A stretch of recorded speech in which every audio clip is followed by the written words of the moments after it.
Hi there. Today we are going to be conducting a video on how to use basic rescue hand tools. We are the first year Bachelor of Emergency Medical students at Cape Peninsula University of Technology. And basic introduction, my name is Amy Tomei. We've got Tandu Mboyiya, Megan Olivier, and Ronnie Kellerman.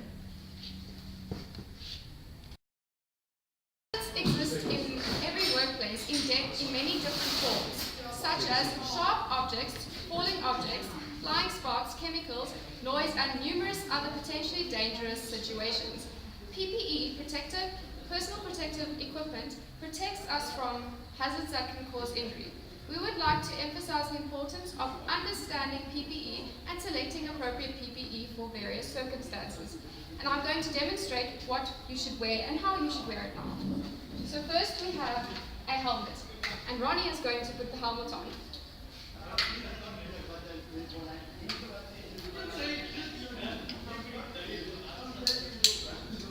You should be very important in how you put the helmet on, because this is, for instance, incorrect. It should be looking like mine. It shouldn't be able to move much. So put that on correctly. Okay. And the reason you wear helmets is in case there are falling objects or any other sort of falling objects. Okay? And then we have goggles.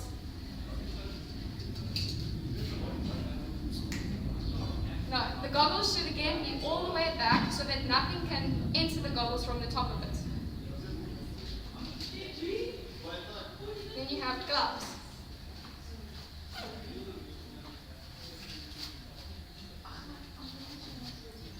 Perfect. They should be all the way up, and they should be able to fit your hands appropriately so that you are able to work easily with them.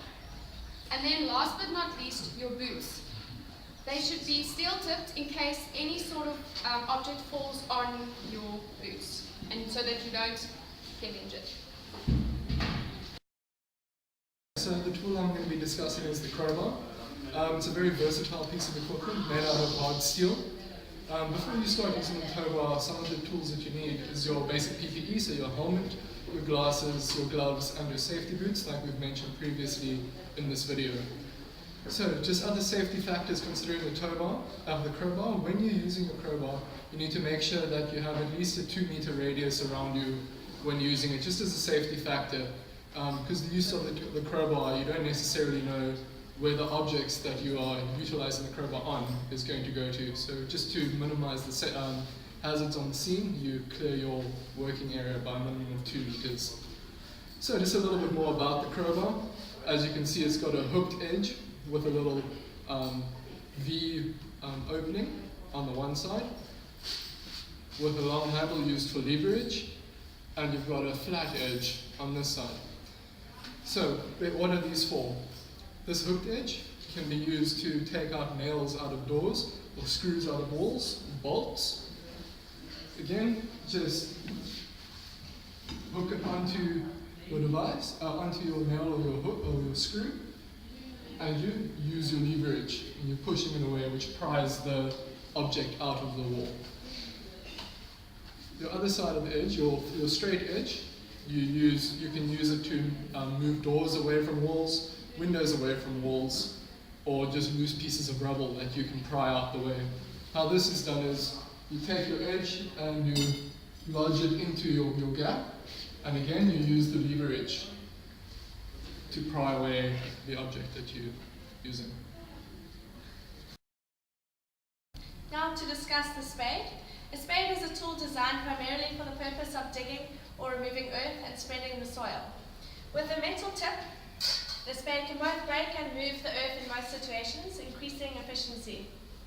Spades are made in many shapes and sizes for a variety of different functions and jobs. There are many different designs used in spade manufacturing. The term shovel is sometimes used interchangeably with a spade, but shovels generally are broad-bottomed and better suited for moving loose materials, whereas spades tend to have a flat bottom edge for the use as a digging tool. When using the spade, always ensure there's at least a 2-meter circumference surrounding you in order to protect other workers. How to use a spade? Insert the spade into the ground with a straight back. You can use your steel toe boots to insert the spade further, Then with a straight back, lift the material and throw the materials away. This is a hammer, also known as the claw hammer. The hammer is a tool meant to deliver impact to an object. The most common uses for a hammer is to drive nails, fit parts, forge metal, and break objects apart. The hammer is designed into two components, which is basically the body and the head. The head has the most of the weight on the tool. The body is the part which you find the perfect grip on the hammer to move the object up and down or in any way you want to use it. The head consists out of two basic components, which is the front part, which is used to deliver the most of the impact as it is as a flat surface area to be able to move up, to deliver the impact properly. At the back, you will find the claw. The claw is the part which you use to hook onto objects such as the nails when you want to remove a nail from an object. It is also used to separate certain objects which are fused together to move them apart. The hammer. You must always be careful when you're using the hammer that there's at least 2 meter radius around you so that you do not hit anyone while you're using the hammer. You should also make sure that there's at least 1 meter or 2 meter height above your head when you're using a hammer so that you make sure you do not hit anybody or anything above you. When using the hammer, you must always make sure that you do not find a grip near the top of the head, because this will inflict damage to your wrist and might hurt you while you're using it. You must always make sure that when you're using the hammer isn't also loose, so that when you're using it, it doesn't separate from the body. That is the hammer. I'm going to be talking about a level. A spirit level is used to create perfectly horizontal and vertical planes. I'm going to demonstrate to you how to test a level before use to check if it is properly calibrated. Okay. Firstly, you should put the level on a table, a flat table, okay? And you should check if the bubble lies between the two lines in the tubes. If the bubble does not lie in between the two lines, you add pieces of cardboard underneath either side to ensure that the bubble does lie in the middle. As soon as you've got the bubble in the middle, you should pick it up and then turn it around. If the bubble still lies in the middle, then you know it is horizontally calibrated correctly. You should do the same thing vertically. You should check if the bubble lies in between the two lines here, and then add pieces of cardboard on the top or at the bottom to ensure that the bubble stays in the middle. Then you swap it over again, and you make sure it does the same, the bubble stays in between the two lines also. And if it does, then you know it is calibrated correctly. All you need to do when you use a level is to put it on the surface you are testing, and then to check again if the bubble does lie in between the two lines in the tube. If it doesn't, then you know your surface is at level. This is a measuring tape. A measuring tape is a portable device used to measure the sizes of an object and the distances between two objects. Alongside the tape, we have 5 markings which are made in centimeters, inches, or fractional inches, or millimeters, or centimeters, depending on which measuring tape you have. And in this case, this measuring tape is a 10 meter long tape, and the markings on it are in centimeters and millimeters. When using the measuring tape, most measuring tapes have a clip which you can use to hook onto an object, so you can stabilize the tape so that you can measure it properly using minimal interruptions on it. This is how you use it. Check how long you put where you want to measure from until to the point that you want to measure till from. And then you check how long it is, and then you write that down. Most measuring tapes have this device on it.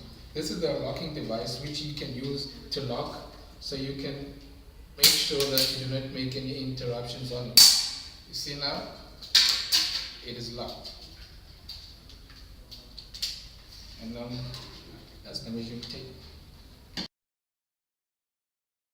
The spanner.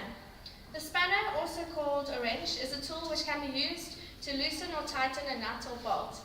It has a jaw, the part where the nut or bolt fits, which comes in various sizes to fit the appropriate nut or bolt.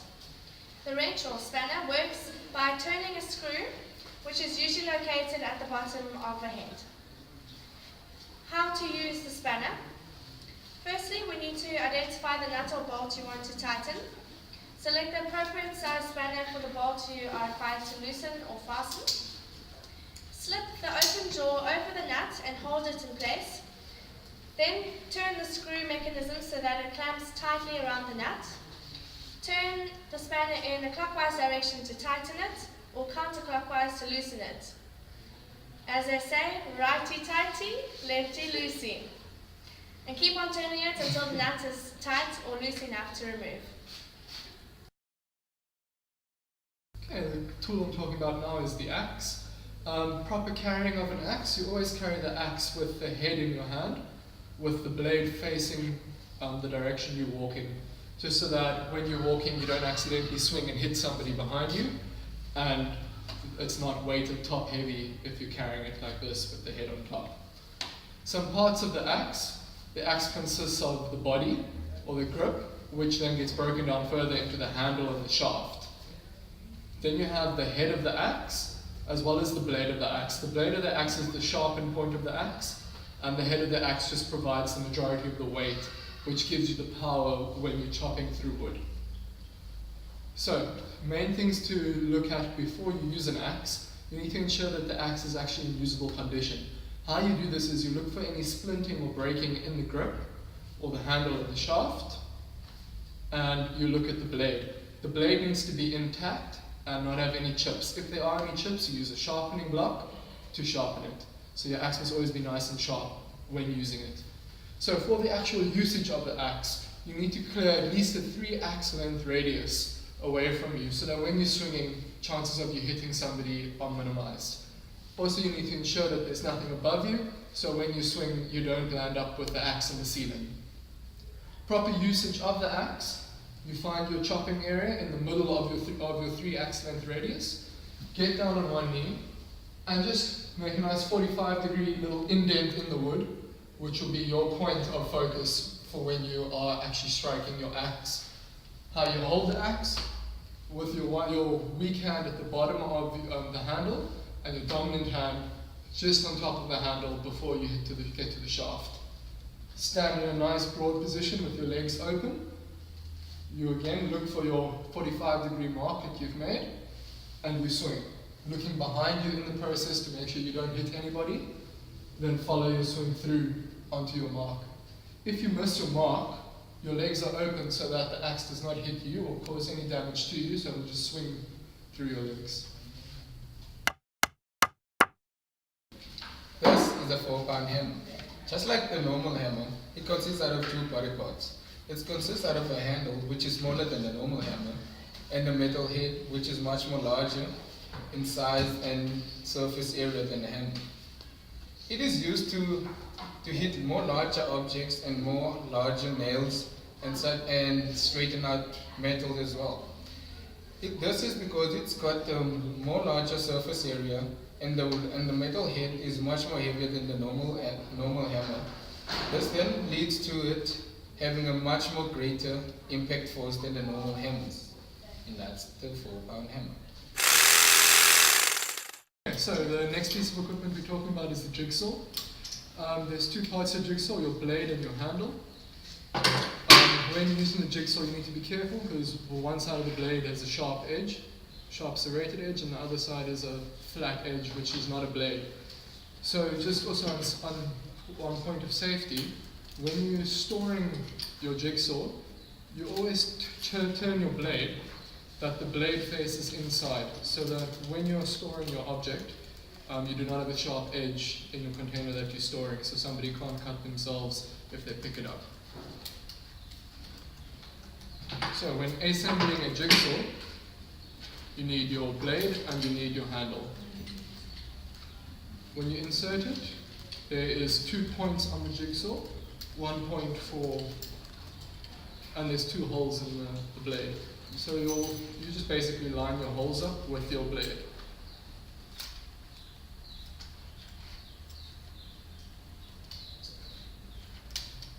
When doing so, you make sure that the serrated edge is facing outside. And then you twist it tight. and tighten just to make sure the blade is nice and secure and won't come off while you're sawing. So what is a hacksaw used for? Hacksaws can be used for fine metal work, so when you're cutting pipes or poles, or just thin metal sheets to try and get nice precision cutting. You can also use a hacksaw to cut through chains or cut through locks if you need to access anything. The G-clamp. A clamp is basically a fastening device to hold or secure objects tightly together to prevent movement or separation through the application of inward pressure. Built to resist distortion, the ribbed frame is manufactured from malleable SG iron, making these clamps virtually unbreakable. The spindle has Acme cut threads to provide a smooth operation and maximum clamping pressure. The frames have a powder-coated finish for increased resistance to corrosion, making them suitable for a wide variety of metalworking and woodworking applications. C-clamps or G-clamps are typically made of steel or cast iron. At the top of the C or G is usually a small flat edge, and at the bottom is a threaded hole through which a large threaded screw protrudes. One end of the screw contains a flat edge of similar size to the one at the top of the frame, and the other end usually a small metal bar perpendicular to the screw itself, which is used to gain leverage when tightening the clamp. When the clamp is completely closed, the flat end of the screw is in contact with the metal bar, and which is at the end of the frame. When the clamp is actually used, it is very rare that these two are in actual contact and that this actually occurs. Generally, some other object or objects will be contained between the top and the bottom of the flat edges. The G-clamp is used by means of turning the screw through the bottom of the frame until the desired state of pressure or release is reached. In the case that the clamp is being tightened, this is when the objects being secured are satisfactorily secured between the flat end of the screw and the flat end of the frame. If the clamp is being loosened, this is when a sufficient amount of force is released to allow the secured objects to be moved. This is a cable cutter, and a cable cutter is used to cut cables, obviously. When using a cable cutter, you should ensure that you have your goggles on and your helmet on so that no debris flies around while you cut a cable. Okay. When you use it, you should use your two hands, and then you put the cable in between the teeth, and then you gently will, as hard as you can, cut it. Okay. You should also make sure that you pick up all the pieces after you used it. You should make sure that the wire you use isn't live, as most of this is metal and you can easily be shocked. You should just also ensure that the right size of wire is used for the correct cable cutter, as some cable cutters can't cut a cable that is too big. We would like to thank you very much for your time in watching this video, and we all hope that you are now able to use the hand tools safely.